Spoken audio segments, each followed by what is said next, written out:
Hello friends, welcome back to my channel. My name is Chelsea, you know that, and I know that. I'm just a lady with a bulldog, a camera, and too many opinions, and I am definitely of the opinion that you should delete Roblox from any device that your child has access to. I don't care what type of security measures, settings, anything like that you have in place, get off of it. Don't let them on it, for the love of God. You just unplug the router, put all of it in the garbage disposal rather, because the more and more I hear about these stories, it is a breeding ground and a petri dish for predators.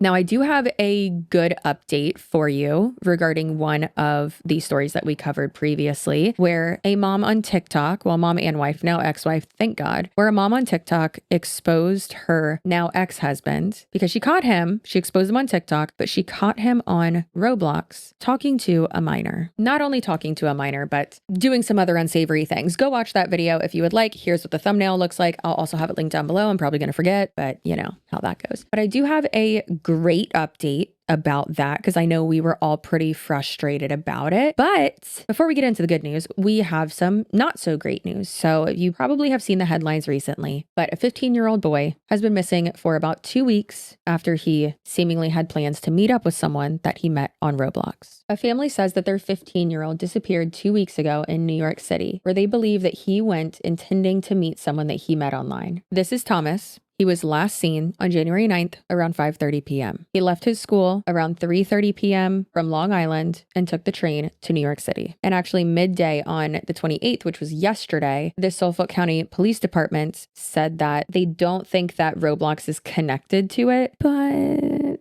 I personally, obviously I'm not a professional, I think it is. And I think that potentially they just, were being a little litigious or something. Possibly, who knows? I mean, we have seen how they have reacted to Schlepp. Our boy Schlepp, friend of the channel Schlepp, how he has been catching people and doing basically vigilante work to catch predators off of Roblox. It's very concerning. The first and only congressman to go up against Roblox? I was, because of this kid, Schlepp. There are people on Roblox who are acting as predators, taking advantage of kids who are playing games. He was kicked off because he was going out and he was exposing these folks because Roblox wasn't doing it. And he was basically kicked off the platform for doing this. As a guy from Silicon Valley, I said, this is crazy because the company is in my area. And I said, I'm going to come to this 21-year-old kid's defense. And people said, what are you doing? You're going to take on these billionaire founders? I said, yeah, I don't care. We did a petition to support what Schlepp was doing and saying he should be reinstated. Let's let him back on. And let's have transparency of what are you doing to make sure that you don't have predators on your platform preying on 12, 13, 14-year-old kids. Is he back on there? Not yet. All he was doing is saying, okay, I'm going to expose this guy having conversations with a young girl, young boy, because Roblox is not doing it. And so the response to that is to kick him off. Now, this boy's parents say that they were very shocked. And this is what I hear from parents a lot is that they're like, oh no, we have the settings this way and that way and blah, blah. But even this kid's parents say that they were shocked to find out that their son actually created a different account because he was using the account that was linked to his mom's email so that she would get alerts for it of like what he was doing on it. But he made a different email and then logged in using that instead. And Roblox has obviously received a lot of criticism over the last few months regarding all of these situations. And one of their statements says, Roblox is built with safety at its core, including robust policies to help protect users that go beyond many other platforms. We have filters designed to block the sharing of personal information and don't allow user-to-user video or image sharing. While no system is perfect, our commitment to safety never ends, and we continue to evolve and strengthen our protections every day. And then also there is another story here that involves Roblox. I didn't want to cover it at all just because it's so horrifying.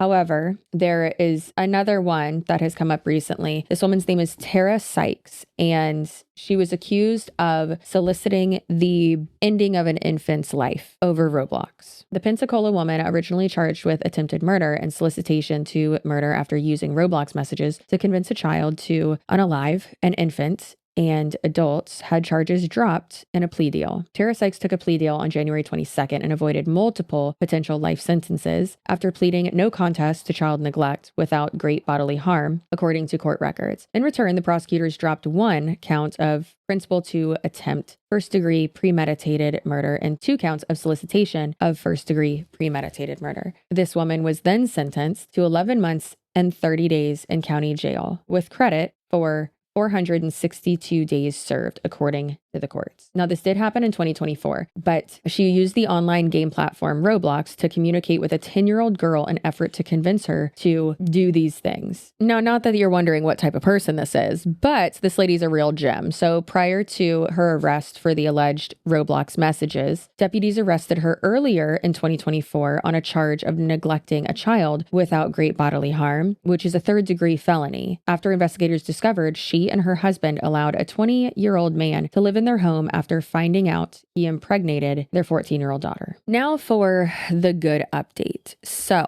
are y'all ready for this update I just got today? Now, here is Alyssa. We made a video about her. We went over everything. We amplified her GoFundMe. We donated to it. Because of that, thank you for that, by the way, she was able to get out of that house with her kids, get an apartment, and get away from this predator that unfortunately is the father of her children. Now, we are so proud of her, so happy about that her and her kids are safe. It was very frustrating though, and a lot of y'all were frustrated as well in the comments, that she basically handed everything over to law enforcement. He admitted to what he had done. If you don't remember what happened, go watch the video. But he had admitted to it. But law enforcement was like, well, we can't arrest them because like we don't know if she is that age, like, you know, who this person is and blah, blah, blah. And so she was like, okay, I'll find her. So Alyssa found her and talked to the mother of the victim, and then also got them to fill out like the necessary everything as well. So then law enforcement has every single thing they need. They have a victim. They have forms filled out by them. They have their testimony. They have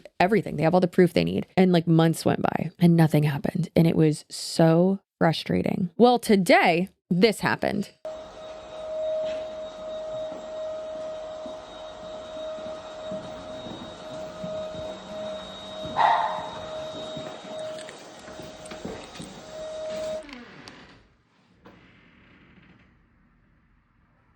He was arrested. Thank God. We are so happy that finally, what seems like forever, which realistically it wasn't that long, but still felt like a long time because it's like in real time, you know? And y'all know one of the main reasons why I highlighted Alyssa's story is because we had been seeing so many people share their story online or like be called out for being married to a child predator or sex offender registrant or a straight up pedophile, right? Or someone convicted of CSAM or possession of or distribution of whatever, and making excuses for them and lying about it or trying to cover it up and enabling these people.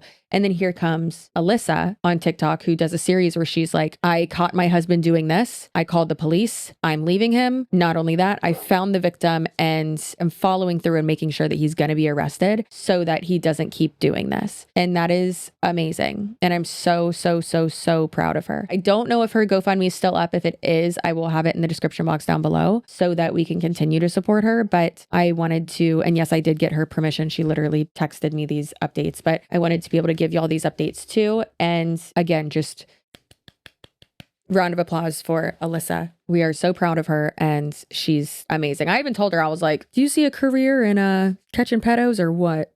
You want to team up, girl? You start a little Justice League of this. But yeah, I'm so proud of her. And like I said, I wanted to update y'all. And that is it for this Roblox video. I am working on a much longer one where I essentially catfish someone and like catch one. So reel him in to prison. So I'm working on something like that and some other videos where I, interview people like Schlepp or Chris Hansen and all that. So if you have any suggestions or any stories like this, y'all actually sent me multiple of these. So please do send them over. If there's anything that you can do right now regarding keeping your kids safe online, I mean, I literally would just say be hyper aware and also don't let them talk to people on that app. They should not talk to people on that app. They should not don't talk to anybody. Don't let them leave their house. Just kidding. But obviously, like, yes, sure, let them have like some sense of privacy, but just keep them safe, please. I know you think that you have all of like the settings and everything like that, but there are ways around it. And please be careful. Please keep your kids safe. And Roblox is not a place to be safe. I know this was a short one, but I just wanted to update y'all. I know I've said that a billion times. And if you made it to the end, your butt looks good. If you donated to Alyssa's GoFundMe in the last video, your butt looks so good. And I'm so proud of you. And thank you so much. If you shared it, if you talked about it, if you share my channel at all, if you're subscribed, your butt looks amazing. If you are not, your belly button smells like vinegar and people talk about it. Girl, I heard all the way from here. They told me that your belly button stunk. All right. But all you have to do is subscribe and no one will talk about it. Memory is wiped. All right. All right. Stay spicy, stay assertive, stay delusional, and I'll see you in my next video. Goodbye.